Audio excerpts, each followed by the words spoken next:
आज grass root के workers हमारे को पार्टी को ज्वाइन कर रहे हैं। नूरपुर से मनीषा जी हैं जिन्होंने जिला परिषद का इलेक्शन लड़ा था और 6400 वोट इंडिपेंडेंट इन्होंने पाए थे और दूसरे नंबर पे आई थी, सिर्फ 400 वोटों से पीछे रह गई थी।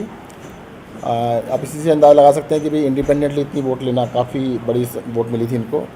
और हाईली एजुकेटेड हैं, मास्टर इन अप्लाइड फिजिक्स के अंदर मास्टर्स किया हुआ है इन्होंने और बहुत ही एक्टिव वर्कर हैं अपने इलाके के अंदर, नूरपुर के अंदर।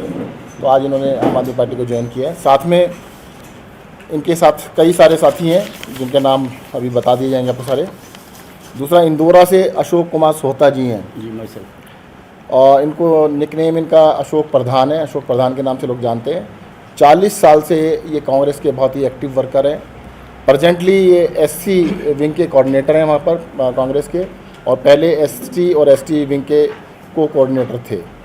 तो ये ग्राउंड के ऊपर दोनों ही काफ़ी एक्टिव वर्कर्स हैं और अरविंद केजरीवाल जी की नीतियों से प्रभावित होकर ये दोनों, साथ में इनके कई सारे साथी हमारे साथ ज्वाइन कर रहे हैं। इन सभी साथियों की लिस्ट आपको अभी दे दी जाएगी। कल क्योंकि लिस्ट लंबी हो गई थी इसलिए मैं अब दोबारा बता नहीं रहा हूँ कि आपको लगा था काफ़ी लंबा हो गया था। तो इनके साथ काफ़ी सारे लोग आज ज्वाइन कर रहे हैं।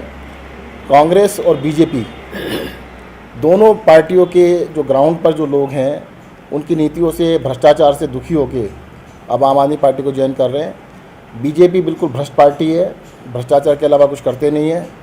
अब सारी की सारी जनता दुखी है और इस बारी कांग्रेस और बीजेपी दोनों को हटाकर आम आदमी पार्टी को हिमाचल के अंदर लोगों ने मन बना लिया है कि इस बारी जो दोनों का खेल चल रहा है, एक बारी कांग्रेस एक बारी बीजेपी, उसको ख़त्म करके आम आदमी पार्टी की सरकार बनाएंगे। मैं इन दोनों का और इनके साथियों का आम आदमी पार्टी में वेलकम करता हूँ। हमारे लिए तो अच्छा हुआ। आप अपनी आज की रिकॉर्डिंग रखिएगा, दोनों को बराबर में चलाइएगा।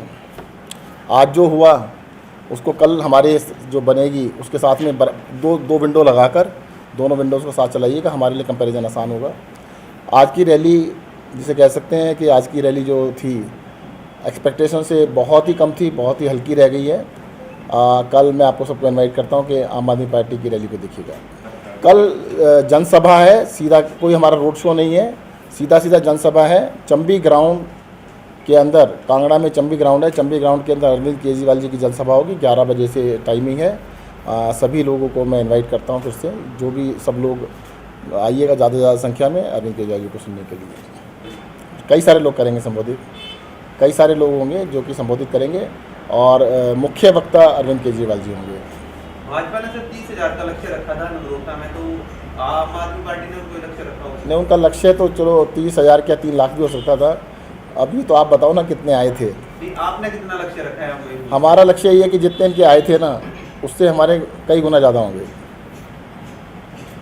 बीजेपी से कई गुना ज़्यादा होंगे। देखिए, कल का जो जनसभा है वो जनसभा रखी गई है, उसके अंदर ज्वाइनिंग का प्रोग्राम नहीं रखा गया है, क्योंकि जनसभा के अंदर जब इतनी बड़ी संख्या में लोग आते हैं तो उसके अंदर ज्वाइनिंग के प्रोग्राम को मिक्स करने से थोड़ा सिस्टम गड़बड़ा जाता है।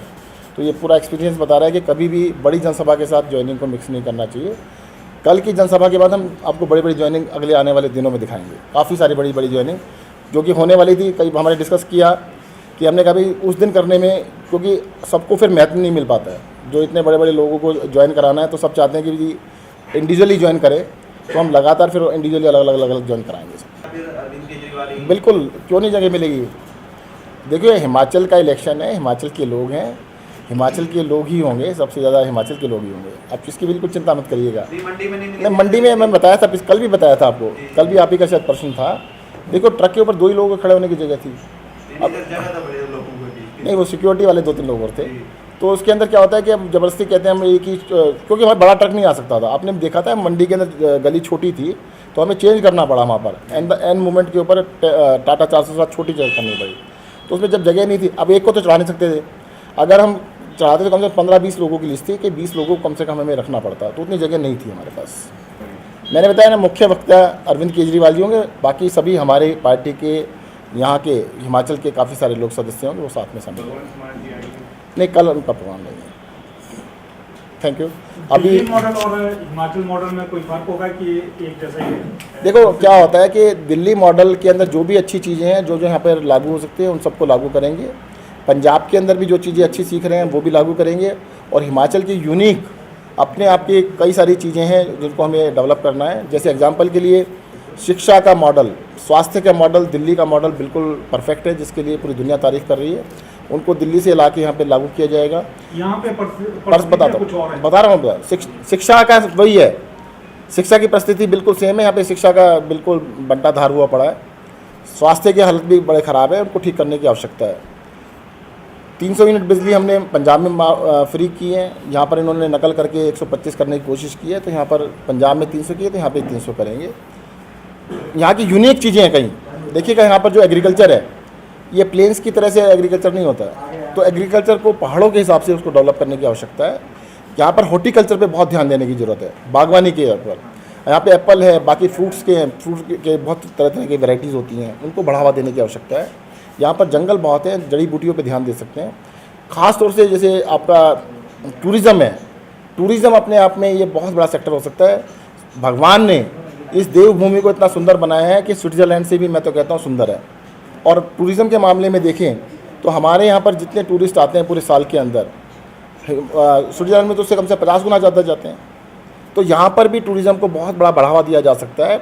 हिमाचल के बच्चे देश में ही नहीं, विदेशों के अंदर भी टूरिज़्म सेक्टर के अंदर काम कर रहे हैं, बहुत जगह काम कर रहे हैं। जबकि हिमाचल में इतनी संभावनाएं हैं जो हम काम कर सकते हैं। तो हिमाचल की बहुत सारी यूनिक प्रॉब्लम्स हैं। अब जो हाइड्रो इलेक्ट्रिक पावर है उसको बहुत रिफॉर्म करने की आवश्यकता है। इसके साथ साथ आपको अब जो 4 लेन बना रहे हैं उसके अंदर बड़ी समस्याएं आ रही हैं, उनको भी ठीक करने की ज़रूरत है। यहाँ पर जो आपके एम्प्लॉयज़ हैं उनकी समस्याएं हैं बहुत सारी, उनको अलग से सुन के, उनको समझ के उनके ऊपर काम करने की ज़रूरत है। तो हिमाचल के लिए कुछ चीज़ें जो है शिक्षा, स्वास्थ्य जैसे हैं, उनको दिल्ली से जैसे हमने सफल हो गए हैं, कुछ चीज़ें पंजाब से हैं, बाकी हिमाचल के अलग से की। देखिए पंजाब जो हिमाचल के अंदर एम्प्लॉयमेंट के लिए सबसे बड़ी बात यह है कि हमारे को इकोनॉमिक एक्टिविटी को बढ़ाना पड़ेगा, सबसे ज़्यादा इकोनॉमिक ग्रोथ को देना पड़ेगा। जैसे मैंने आपको बताया कि एग्रीकल्चर इनकम को कम से कम 4 गुना हम कर सकते हैं, 3 से 4 गुना कर सकते हैं। अगर एग्रीकल्चर इनकम को 3-4 गुना करेंगे तो उसमें एम्प्लॉयमेंट की बहुत ज़्यादा गुंजाइश है। आज अपनी खेती होते हुए बहुत सारे बच्चे जा रहे हैं क्योंकि रेमोनेटिव नहीं रही। इसी तरह से जो हॉर्टिकल्चर है, एप्पल की खेती पूरे हिमाचल प्रदेश में सिर्फ 5,000 करोड़ की होती है, जिसको बड़ी आसानी से 25,000 करोड़ पे ले जा सकते हैं। बड़ी आसानी से 25,000 करोड़ ले जाते हैं, तो उससे बहुत बड़ी संभावनाएं, बहुत सारी एम्प्लॉयमेंट निकलेगी। इसी तरह से टूरिज़्म की बात कर रहे हैं, जितना टूरिज़्म का स्कोप है, कम से कम जितना भी आज भी रेवेन्यू है उससे 10 गुना टूरिज़्म हम आराम से कर सकते हैं। इसी तरह से एजुकेशन के ऊपर जब ध्यान देंगे, हेल्थ केयर के ऊपर देंगे, सभी संभावनाएं हर क्षेत्र के अंदर अलग अलग संभावनाएं हैं। और हिमाचल की आबादी बहुत कम है, तो मुझे लगता है कि हम हिमाचल के जो आज बताया जा रहा है कि 40% नौजवान बेरोज़गार हैं, इस बेरोज़गारी को हम बिल्कुल पूरी तरह से ख़त्म कर सकते हैं। यहाँ पे हर इंसान को एम्प्लॉयमेंट मिल सकती है। नहीं, वैसे तो देखो, अगर हम कुछ भी नहीं है तो उनको हमारे बारे में बात करने की आवश्यकता ही नहीं थी। अगर उन्होंने हमारी बात की है तो कुछ है तभी की है। हिमाचल में देखो, तब तक हम पंजाब नहीं जीते थे, तब तक लोगों को विश्वास नहीं था कि दिल्ली से बाहर दूसरी सरकार बना सकते हैं। आज आम आदमी पार्टी ने दूसरी सरकार बना के दिखा दिया है। लोगों को पूरी संभावना नज़र आती है कि आम आदमी पार्टी सरकार बना सकती है। पहले जब तक लोगों को संभावना नज़र नहीं आती है कि वे सरकार बनेगी या नहीं बनेगी, तब तक थोड़ा मुश्किल होता है। और दूसरी बात, हमारी छोटी पार्टी है, हमने एक स्टेट के ऊपर फोकस किया था, वो था पंजाब। हमने पंजाब में पूरी एनर्जी लगाई, पूरी रिसोर्सेज लगाए, सब कुछ मेहनत पंजाब पे की, और पंजाब का रिजल्ट आप देख रहे हैं। इस बार ये अब देखिएगा कि हिमाचल में नहीं 10-15 साल नहीं लगे। आप 6 महीने पहले देखेंगे पंजाब के अंदर हमारी हालात क्या थी। लोकसभा के अंदर पंजाब के अंदर हमें 5-6% वोट मिले थे, 7% वोट मिले थे। तो अगर लोकसभा से और विधानसभा के बीच में हम नंबर 1 पे पहुंच सकते हैं। 6 महीने पहले पंजाब के अंदर सर्वे सभी बता रहे थे हमारा कुछ भी नहीं था, 6 महीने के अंदर सारा कुछ किया था। 6 मंथ्स इज़ एनफ। 6 महीने के अंदर हिमाचल में हम ज़रूर कुछ ना कुछ करके दिखाएंगे आपको। बिल्कुल गलत आरोप है। इस तरह के निराधार आरोप का मैं खंडन करता हूँ, किसी तरह का भी नहीं। और अगर ऐसा है तो उन लोगों के खिलाफ एक्शन लेना चाहिए सरकार को। हमारी सरकार बनेगी, बिल्कुल होगी। हिमाचल के अंदर सरकार, सर मैं बताता हूँ, देखो क्या होता है लोगों के साथ। एमपी के दिल्ली का तो कोई ड्यू है ही नहीं, आप बता दीजिए मुझे। दिल्ली के ऊपर कोई झगड़ा भी नहीं है आज तक। अभी आपने दिल्ली की बात की है, दिल्ली के सुन लीजिए, दिल्ली के अंदर हिमाचल का कोई झगड़ा ही नहीं है। झगड़ा तो बीच में हरियाणा डाल देता है। हमने तो हिमाचल से एग्रीमेंट किए कि भाई आपके पास जो पानी हम खरीद लेते हैं, जो एक्स्ट्रा पानी है, हमें तो सिर्फ पीने के लिए चाहिए, हमें खेती के लिए भी नहीं चाहिए। हिमाचल से एग्रीमेंट भी हो गया हरियाणा बीच में उसको पूरा नहीं होने दे रहा, हिमाचल का नुकसान कर रहा है वो। तो देखो ये एमिकेबली बैठ के जो भी इस तरह की बातें हैं उनको सॉल्व कर लिया जाएगा। कर्ज मांगने नहीं गए थे, और मैं आपको बता देता हूँ दिल्ली, देखिए नहीं मैं बता देता हूँ, दिल्ली में जब हमारी सरकार बनी थी, दिल्ली के अंदर भी जैसे यहाँ पर कर्ज है, यहाँ पर भी घाटा होता था। आज देश के अंदर अकेली सरकार है जिसका घाटे का बजट नहीं है, जो रेवेन्यू सरप्लस में है। एक ही जगह है, वो दिल्ली है। 7 साल के अंदर हमने रेवेन्यू सरप्लस बना दिया है, किसी तरह का कोई हमारे पर कर्ज नहीं है। हमने किसी इंस्टीट्यूशन से कोई कर्ज नहीं ले रखा, केंद्र सरकार का कोई कर्ज हमने नहीं देना, कोई पैसा वापस नहीं देना है, ना केंद्र सरकार से ले रखा है ना कहीं और से ले रखा है। रेवेन्यू सरप्लस बना के दिखाया। जो हमारा बजट 30,000 करोड़ का होता था उसको हम 70,000 करोड़ के लेके गए हैं 7 साल के अंदर। This is the only state जहाँ पर इतनी बड़ी ग्रोथ हुई है। मैं आपको बता रहा हूँ ना, हिमाचल प्रदेश की पर कैपिटा इनकम जो प्रति व्यक्ति आय है वो देश में 14वें नंबर पर आती है और दिल्ली दूसरे नंबर पर है।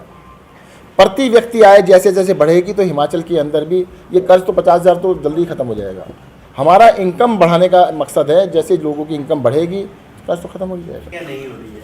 आप ऐसा कीजिएगा, आज ये दोनों लोग हमसे मतलब जो मेन है, इनके साथ काफ़ी सारे साथी भी हैं, मेरे पीसी के बाद इनसे अलग से इंटरव्यू ले लीजिएगा। दोनों ने अरविंद केजरीवाल जी की नीतियों से प्रभावित होकर हिमाचल प्रदेश की व्यवस्था को बदलने के लिए, इलेक्शन के लिए नहीं आए हैं, ये व्यवस्था को बदलने के लिए आए, सिस्टम को बदलने का। आप अलग से इंटरव्यू ले लेना। किसी को कोई टिकट के वादे नहीं किया गया है, ये लोग सिस्टम को बदलने के लिए आए हैं। कुछ को तो आना ही पड़ेगा ना। और ये भी मत कहना कि किसी को टिकट मिलेगा, इसको टिकट क्यों मिला। टिकट किसी ना किसी को देना भी पड़ेगा, परंतु हमने किसी को वादा नहीं किया। Thank you. अभी आप चाहें तो मैडम का और उनका इंटरव्यू। ठीक, थैंक यू। आइए जी, मैं आपको ज्वाइन कराऊंगा।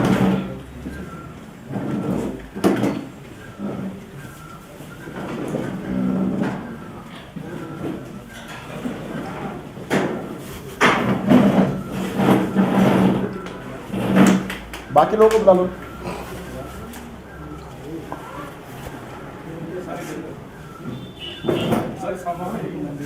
आइए आगे आ जाओ जी, आ जाइए जी, आइए।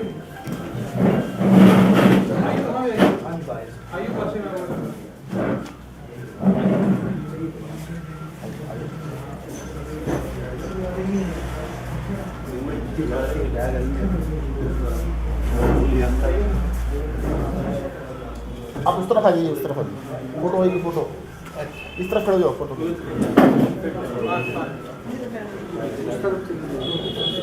अरे वापस नहीं जाना, उधर आ रहे